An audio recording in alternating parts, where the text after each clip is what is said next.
Welcome back to another episode of Local Search Tuesdays. This week, I'm sharing a simple tip to help you reframe how you think about your website content.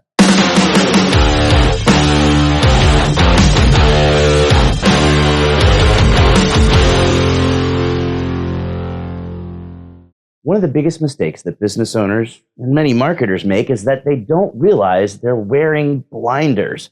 Business owners know everything about the business, front to back, top to bottom. They forget what it's like to try to find answers on a website if you know absolutely nothing about the product or service you're looking for. Optimizing your site won't matter if you're optimizing for the wrong terms. One of the most popular videos of this series was the one I published almost 4 years ago that talks about avoiding jargon when optimizing your site. If you haven't seen it, head to bit.ly/SEO-avoid-jargon to check it out. But honestly, that video doesn't really fully explain the idea. I only talk about optimizing for the way that customers search and how using jargon that you understand but customers don't won't help your marketing efforts. Avoiding jargon is only part of the solution. The problem isn't really that you're optimizing for the wrong terms. The problem is that you don't understand how your customers are searching for you. Remember that in every single situation, customers have a problem and they're looking for a solution. If your products or services are the solution to the potential customer's problem and you appear to be a reputable business, customers will buy from you.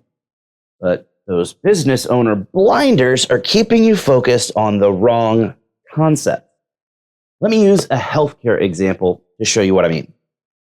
Doctors are usually pretty awful at optimizing for how patients will search. If you're a plastic surgeon, you know exactly what a blepharoplasty is, and that's the term you optimize for on your site. The problem is that nobody knows what a blepharoplasty is.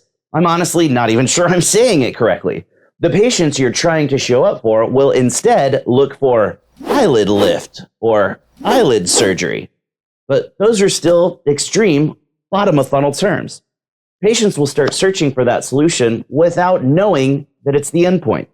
They'll ask questions about symptoms that they're experiencing, and after some research, they'll realize that an eyelid lift is likely what they need. As a business owner or marketer, you have to understand that your customers will start their buying journey by shopping by symptom. You need to add content to your site that speaks to the symptoms of the problems your customers are researching, not just the solution that you're selling. The sooner you can get eyeballs on your website and impress potential customers, the more likely it is that those potential customers will end up converting and buying. Take a look at your site. Think beyond the tip about avoiding jargon and look at the customer questions you're answering or not answering.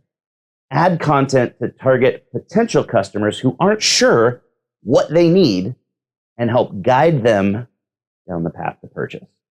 Your content will be a much better match for the intent of those early searches.